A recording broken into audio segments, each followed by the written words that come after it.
Hello YouTube, my name is Jeff. I write as J.S. Johnston. This is the very first episode of Wordfully Yours. That means in 1 year's time I will look back at the video and marvel at what an idiot I am. Because this will be so dumb. So I'm glad you tuned in. Do people say tuned in anymore? I don't think they do. I'm very old. I'm talking about books today. I hate Frankenstein. You probably hate me now. I wanted to make my first video about Frankenstein. I have actually been thinking about it since I read it a month before Halloween. However, I hate it. It is quite possibly the worst book I have ever read. No, it is the worst classic book. The worst book someone has told me is the best book ever written. It is bad. Now, you're probably telling me I'm an idiot, and you're probably right. However, I'm basing this on the way books are written today.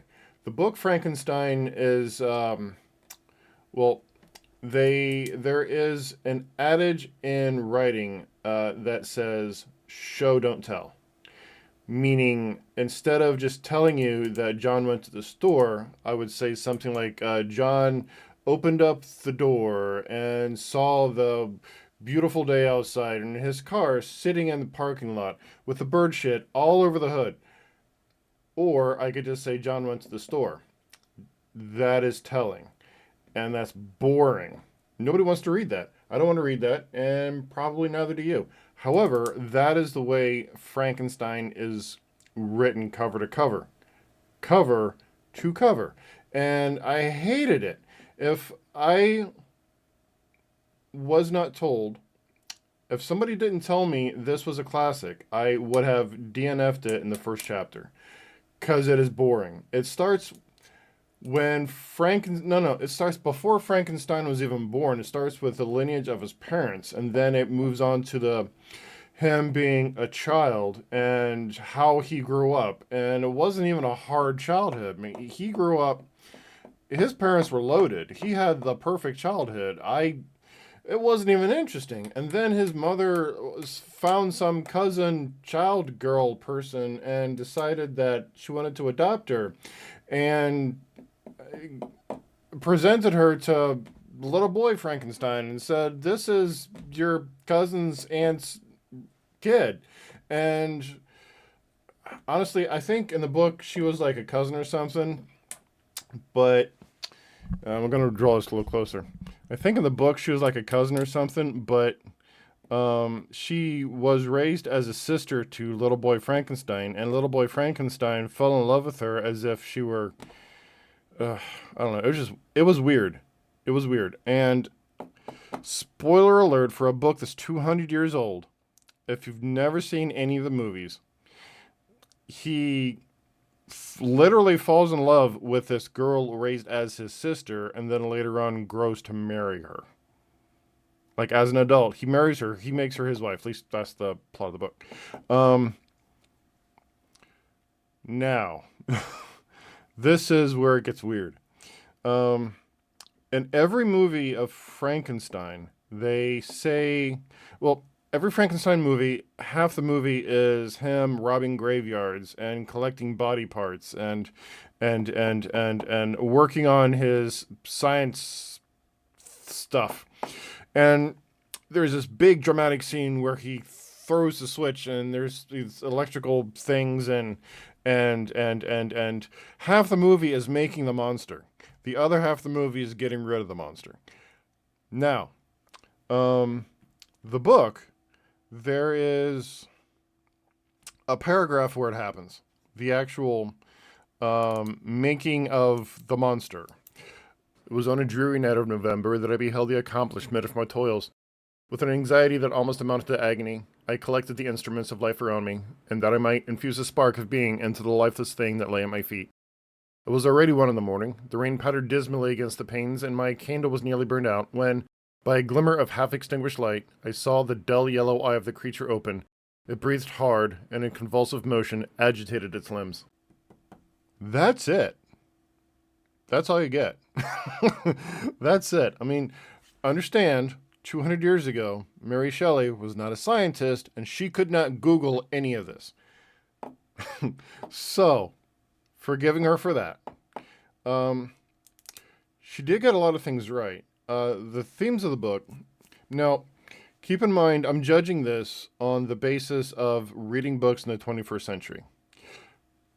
So I'm reading this with 21st century eyes, reading 21st century books. Most of them, somewhere in the 20th book. You know what I mean. So where was I going with this? The themes of the book, now, I have no idea what people 200 years ago saw in this. But I can tell you that what I saw in it was bad writing with a good idea. Now, people will tell you that Frankenstein's, he thought he was better than everyone else. He thought he knew what he was doing. People told him not to do things, and he said, nay, nay, and the naysayer, whatever people say when they say nay. And he, what's the word I'm looking for? Grandiose, or I don't know. I'll edit this out anyways. In the book, the only reference to that they make is him reading books by people whose names I didn't bother to look up, and other people telling him not to waste his time on such drivel, such meaningless nonsense and waste of time, when he should be reading other books by people with other names that I also didn't look up. And that's as far as it got.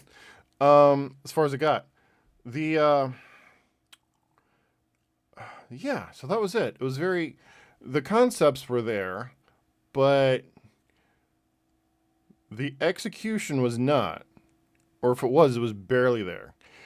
When I got the idea that it was a precautionary tale of the boldness of science, doing things because of you can do them, not because you should. Just like Malcolm, what's his name, in Jurassic Park. It was a cautionary tale. Well, it was a cautionary tale saying what can happen if you don't practice a little pay attention to what you're doing. And it was also the story of a guy who made a mistake and refused to admit it. No, by that I mean he made his monster because he could. That part was at least made clear. It didn't go into all the fanfare that a lot of people make it out to be, but he made the monster because he could. That was his motivation. He could do this, so he made the monster. Then he realized, because he made him ugly, he realized what a mistake that was, so he tried to kill the monster, because 200 years ago, that's what you did to things you don't like. You kill them. So, so much of that. Now, when the scene where he made the monster, he, for whatever reason, ran upstairs and went to bed. Because that's what you did 200 years ago. Now, he went to bed when there was a dead guy walking around his basement in his laboratory. A dead guy walking around his basement in his laboratory. And then he was surprised when that dead guy came up to his bedroom and wanted to say hello. So Frankenstein ran away. Again. He ran outside to the gazebo, and he slept out there when there was a dead guy running around in his house. A dead guy. That is not the place I would go. I'm not sure where that would be, but I wouldn't go to sleep. I don't think I would get much sleep that night. But that's where Frankenstein went.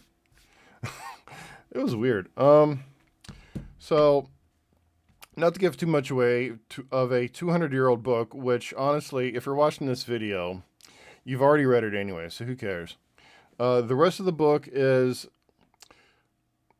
Frankenstein trying to get rid of his mistake. Understandable. I often have the same motivations myself. Now, the book reads, it's not completely terrible.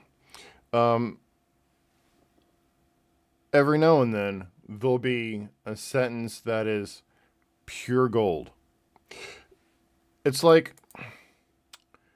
a field of cow poop with little gold nuggets scattered around.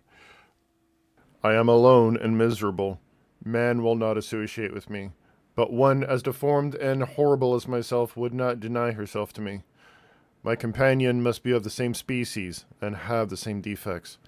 This being you must create. He had come forth from the hands of God, a perfect creature, happy and prosperous, guarded by the especial care of the Creator.